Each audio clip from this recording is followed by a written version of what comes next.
Alors, bonsoir tout le monde. On est très content que vous êtes ici avec nous. Alors, Léon, est-ce que tu m'entends bien? Oui, oui, on entend bien. Parfait. Alors, on va prendre un moment dans la prière avant qu'on continue avec un message d'Évangile. Nous allons prier. Ô Dieu, nous arrêtons ensemble et te rendons grâce, ô Dieu, pour ce privilège que nous avons de t'adresser. Et nous te rendons grâce que tu es un Dieu qui aime le monde. Nous te rendons grâce aussi que tu as pourvu un moyen par lequel nous pouvons être sauvés, c'est-à-dire avoir la vie éternelle, le pardon de nos péchés, l'assurance qu'un jour nous serons avec toi. Nous te prions pour ceux et celles qui sont avec nous ce soir, qui ne te connaissent pas encore, qui n'ont pas encore accepté ton Fils comme leur Sauveur et leur Seigneur. Nous te supplions de continuer à être patient avec eux et que même ce soir, ils pourront l'accepter et être en destinée pour l'éternité dans le ciel.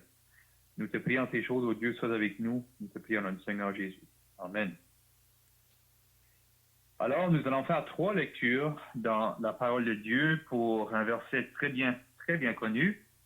Et c'est un verset qui, même à force de le lire et le relire et l'annoncer, il ne s'use pas. C'est pas comme un couteau qu'on a dans la cuisine, où à force d'utiliser, il vient pas aussi prime, comme on dit par ici, mais c'est un verset qui est toujours aussi réel et puissant aujourd'hui. C'est Jean chapitre 3 et le verset 16. Donc ça va être notre première lecture. Et ensuite, on va faire une autre lecture dans l'Évangile de Jean. Et ensuite, on va lire dans les Actes des Apôtres. Alors, on lit dans Jean chapitre 3 et le verset 16.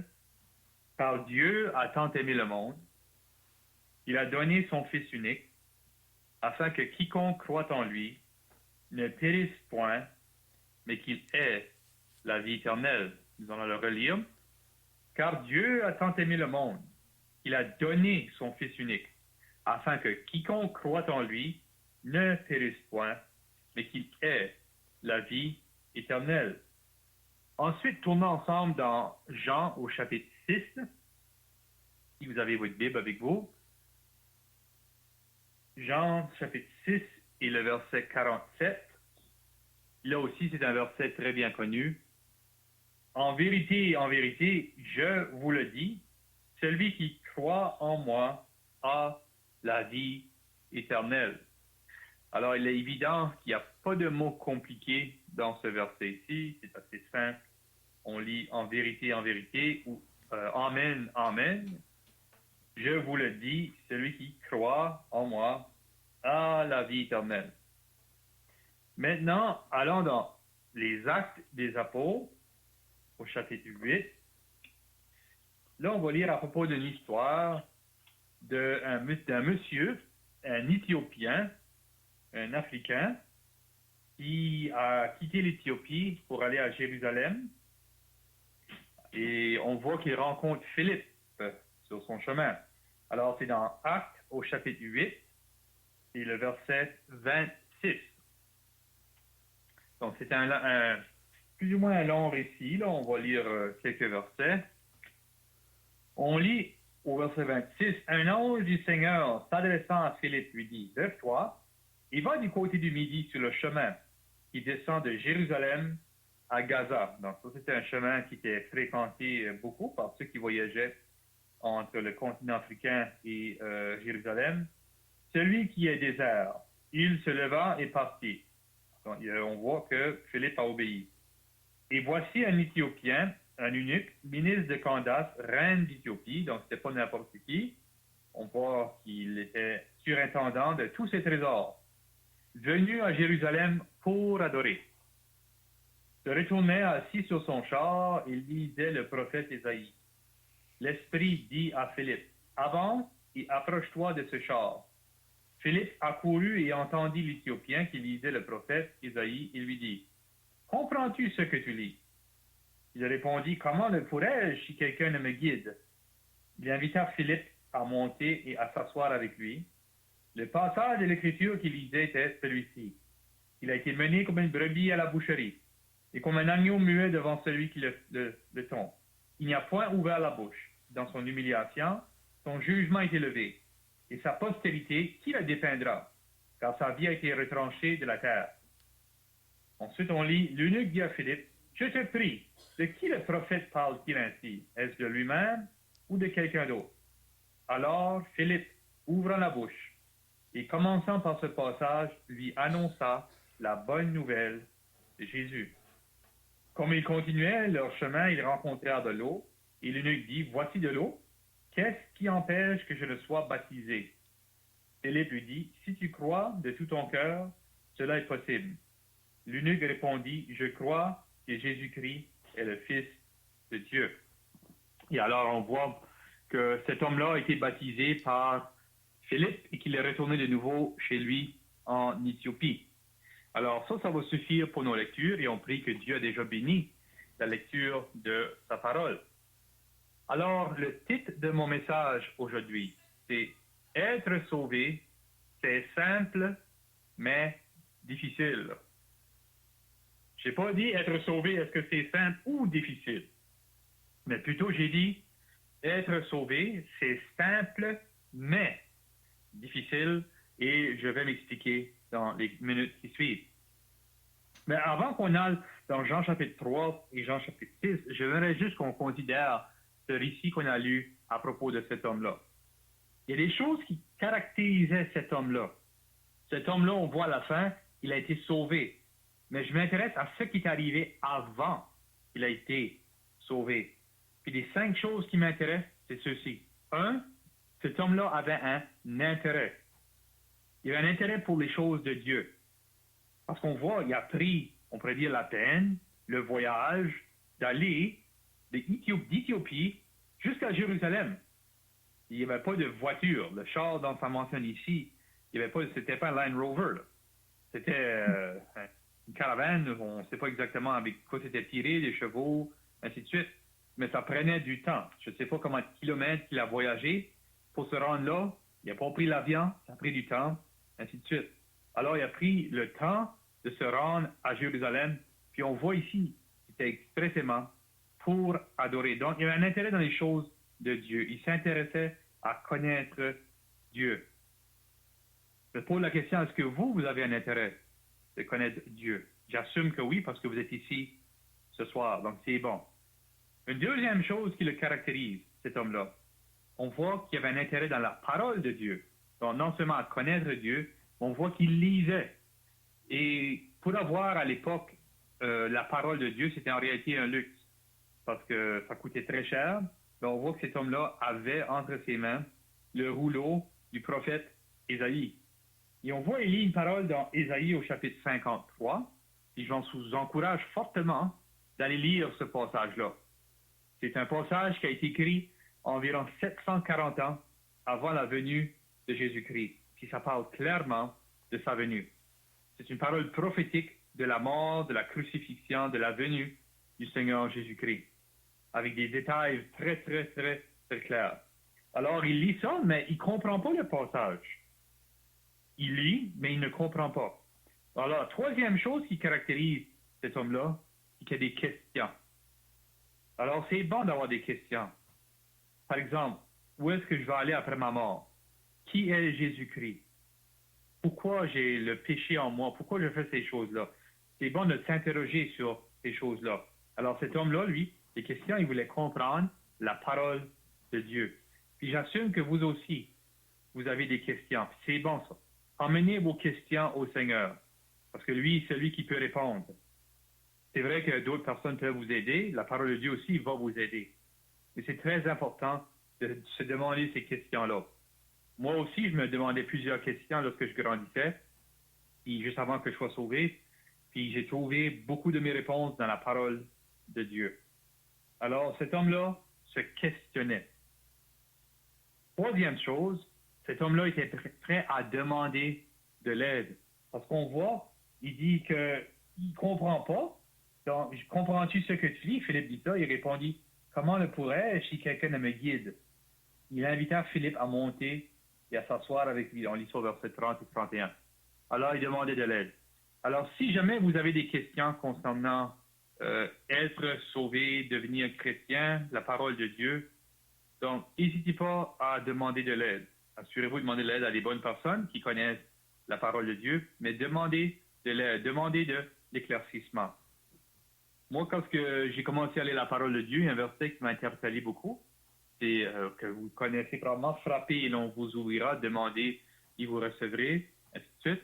Alors, moi, je savais que si je demandais à Dieu des choses très spécifiques, surtout en lien avec le salut et avec la venue de Jésus-Christ, que lui allait me répondre.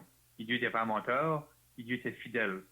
Et j'ai cherché, et finalement, il m'a répondu, et j'ai compris pourquoi Jésus-Christ était venu. Alors, la cinquième chose qui caractérise cet homme-là, c'était sa foi. Parce que plus tard, on lit, après avoir lu ce passage-là, ainsi de suite, et on voit que Philippe lui aurait parlé du baptême. Et ça, c'est pas quelques gouttes sur le front, bien sûr, c'est l'immersion totale. Donc, avoir quelques gouttes sur le front, comme quelques-uns font, c'est pas un baptême. Mais on voit qu'ici, Philippe lui avait parlé du baptême, puis il a dit, qu'est-ce qui m'empêche d'être baptisé? Et Philippe a dit, si tu crois de tout ton cœur, cela est possible. Puis on voit cet homme-là a répondu, je crois que Jésus-Christ est le Fils de Dieu, puis ensuite il a été baptisé. Alors les 5 choses vraiment qui caractérisent cet homme-là, c'est son intérêt. On voit qu'il a quitté l'Éthiopie pour se rendre à Jérusalem pour adorer. Deuxième chose, il lisait la parole de Dieu. Troisième chose, il y avait des questions. Quatrième chose, il était prêt à demander de l'aide. Et cinquième chose, on voit sa foi dans la parole de Dieu. Et bien sûr, juste en passant, il avait un intérêt, il cherchait Dieu, puis Dieu a mis quelqu'un sur son chemin. Peut-être la réunion dont vous assistez ce soir, dont vous écoutez, ce message dont vous écoutez, c'est, entre parenthèses, le Philippe que Dieu vous envoie. Donc, par la technologie aujourd'hui, par le téléphone qui est entre vos mains ou l'ordinateur avec lequel vous écoutez ce message, ça vous permet d'entendre la parole de Dieu. Il y a peut-être eu un moment de votre vie où vous avez demandé à Dieu, Dieu, éclaircis-moi de ce qui concerne ton message, l'éternité, l'évangile, la parole de Dieu. Et Dieu est en train de vous parler ce soir. Donc, Dieu est en train de vous répondre. Comment allez-vous répondre? Alors maintenant, j'aimerais qu'on tournerait avec ça en tête en Jean chapitre 3, verset 16, pour un passage très, très connu. Et là, tout à l'heure, j'ai dit que le sujet de mon message, c'était être sauvé. C'est simple, mais difficile. Puis je vais expliquer. Si on lit Jean chapitre 3, verset 16, ainsi que le passage dont on a lu dans Jean chapitre 6, il n'y a pas de mots difficiles dans ces passages-là. Ça ne prend pas même un dictionnaire pour pouvoir comprendre ce passage-là. J'assume que tous les mots qui sont là, vous les comprenez. Moi, je me rappelle, l'une des premières fois que je lisais ce verset, il y avait un mot qui me causait un petit peu de difficulté, mais ça ne m'a pas pris le temps à y comprendre, c'était le mot quiconque. Parce qu'ici, dans la région dont on est, ici en Acadie, c'est pas un mot qu'on utilise fréquemment. Puis quand j'étais jeune homme, c'était pas un mot que j'avais même entendu auparavant, avant que je lise ce verset-là. Donc à l'âge de 16 ans, j'avais jamais entendu le mot quiconque. Mais on sait qu'est-ce que ça veut dire, c'est n'importe qui. Alors le verset nous dit, car Dieu, pas compliqué, a tant aimé le monde, il a bien compliqué, c'est ce qu'il a fait, il a donné son Fils unique. Donc ça, c'est Jésus-Christ. Dieu a donné son Fils. Donc son Fils est avec lui depuis l'éternité et on sait Jésus-Christ est venu dans ce monde avec un but très spécifique. Il a donné son Fils unique. Pourquoi? Afin que quiconque, n'importe qui, croit, ce verset-là n'est pas difficile, donc ce verbe-là plutôt n'est pas difficile, croire en lui, ne périsse point. Peut-être c'est ça qui cause un peu des difficultés, mais on sait que ça veut dire périr. On achète des aliments, puis si on ne les mange pas, ça va périr. Donc la viande, les fruits et légumes. Mais ici, périr, c'est bien plus que des choses terrestres. Ici, on parle de l'éternité, périr dans l'enfer. Mais on voit ici que Dieu a envoyé son Fils explicitement, expressément, pour pas qu'on ne périsse.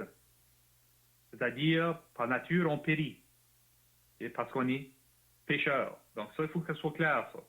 Par nature, nous périssons. Peu importe qui nous sommes, comment religieux que nous sommes, peu importe de quelle religion nous sommes, nous périssons tous par nature. C'est pour cela que Dieu a dû intervenir et envoyer son Fils unique, qui est Jésus-Christ. C'est le tel point, mais qu'il est la vie éternelle, cette vie-là qui est de Dieu. Donc, si on croit en lui, on a la vie éternelle. Peut-être qu'il y a quelqu'un qui entend ce message maintenant, et qui fait juste de comprendre ce verset pour la première fois. Et si qu'il croit, il a la vie éternelle. Plusieurs personnes ont entendu ce verset-là. Et lorsqu'ils l'ont lu, ils ont compris. Ah, je suis sauvé. J'ai cru ça. Je crois ça. J'ai la vie éternelle. On espère que c'est le cas pour vous maintenant. Alors, lorsque j'explique ça, vous voyez comment est-ce que c'est simple. Hein? Pourquoi est-ce que c'est simple? Ben, de un, tout est fait. On lit ça dans Jean chapitre 19. Lorsque Jésus était à la croix, il a dit, tout est accompli. Il a tout fait pour nous, pour qu'on aille au ciel. Pourquoi d'autre que c'est simple? Pour quelle autre raison que c'est simple? Ben, c'est accessible, que je veux dire. Mais on voit ici quiconque. Donc, il n'y a pas de distinction, il n'y a pas de discrimination. C'est quiconque. Pour quelle autre raison que c'est accessible? On le croit par la foi. On n'a pas besoin de joindre une telle religion. C'est tout simplement croire. Et comme on a déjà dit, c'est pour tous. Donc, c'est pour cela que c'est simple, parce que tout est fait et c'est accessible. Mais j'ai dit que le sujet de mon message était être sauvé, c'est simple, mais difficile. Voici où vient la partie qui est difficile. Ce n'est pas que Dieu nous demande de faire quelque chose de difficile. C'est pas ça du tout. C'est pas qu'il nous demande de faire la pénitence, comme quelques-uns l'ont cru dans le passé et même le croient aujourd'hui. Il ne nous demande pas de marcher sur nos genoux ou faire des choses difficiles, ainsi de suite. Non, c'est pas ça l'idée. Pourquoi donc que c'est difficile? Voici. C'est parce qu'il faut se repentir. Voilà la partie qui est difficile. Maintenant, je vais expliquer ce que je veux dire par repentance. Mais, vraiment évidemment, c'est la repentance, c'est venir en d'accord avec Dieu, ce qu'il dit. Puis l'une des choses que Dieu dit, on n'est pas sauvé par nos œuvres. On lit ça dans Éphésiens chapitre 2, versets 8 et 9, car c'est par la grâce que vous êtes sauvés, par le moyen de la foi. Et cela ne vient pas de vous, c'est un don de Dieu. Ce n'est point par les œuvres, afin que personne ne se glorifie. On retrouve ça encore dans Éphésiens chapitre 2, versets 8 et 9. Allez lire pour vous-même.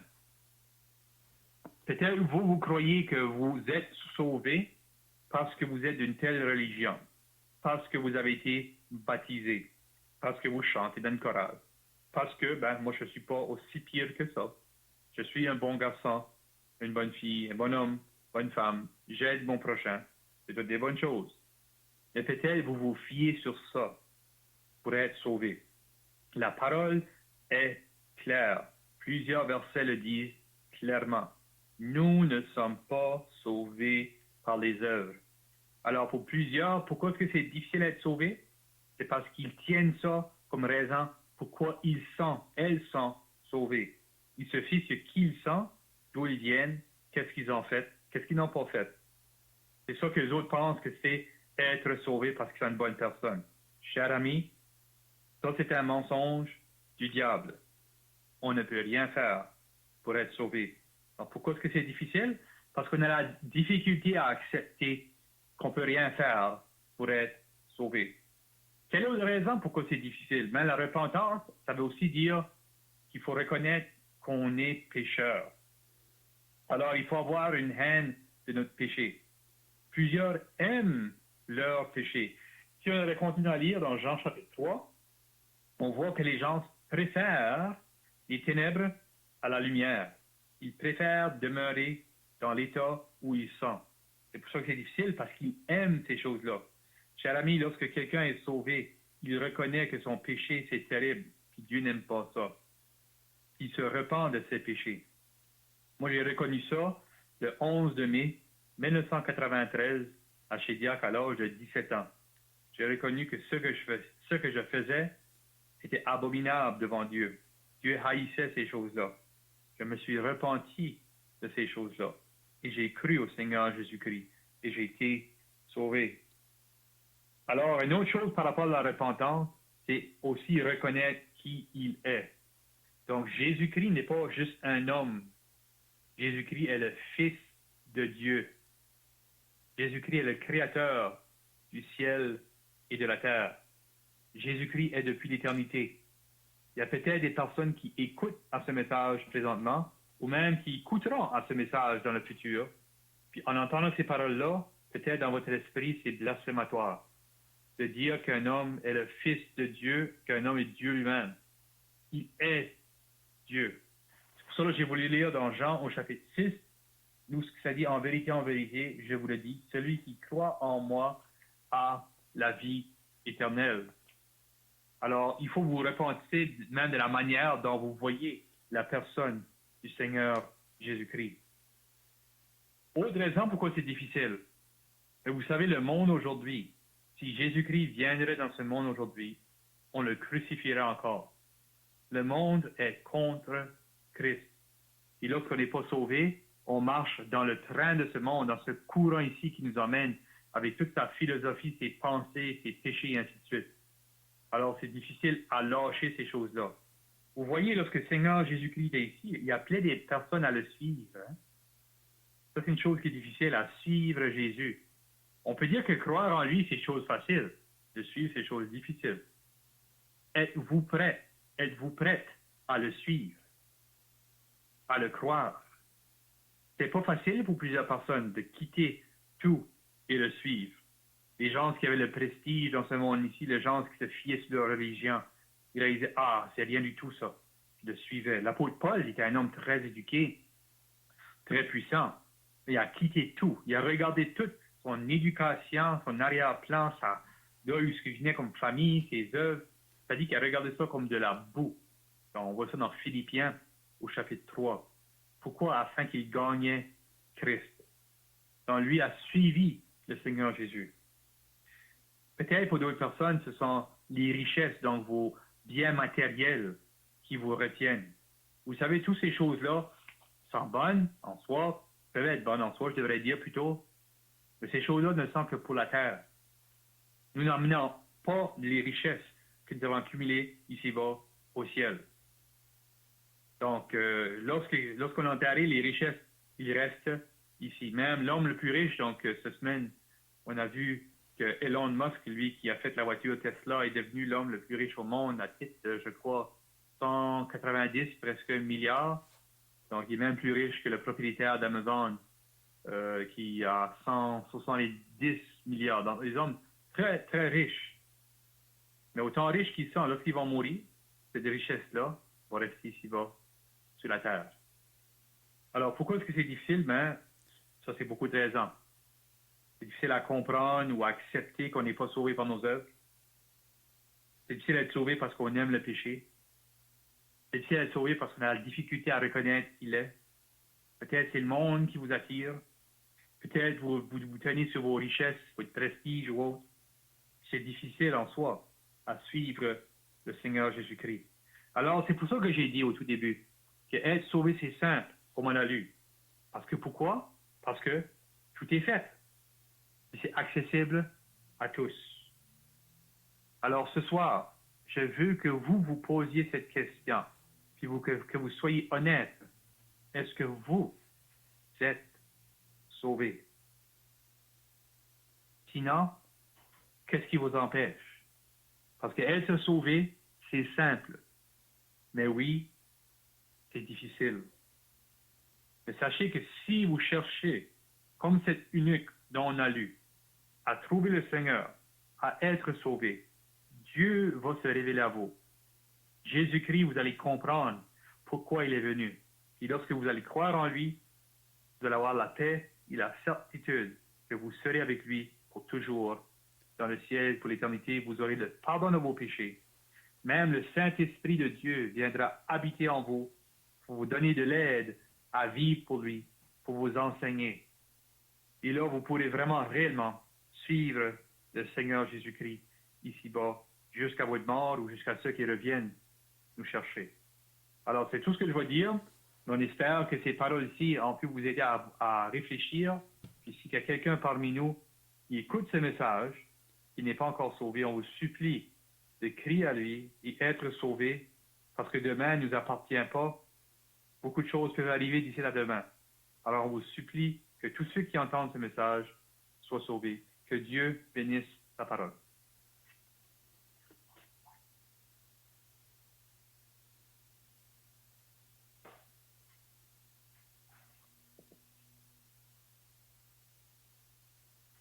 Alors, nous allons terminer dans la prière. Père au Dieu, nous arrêtons ensemble, te rendant grâce au Dieu pour le message de l'Évangile. Nous te prions de bénir, au Dieu, tous ceux qui ont entendu ce message.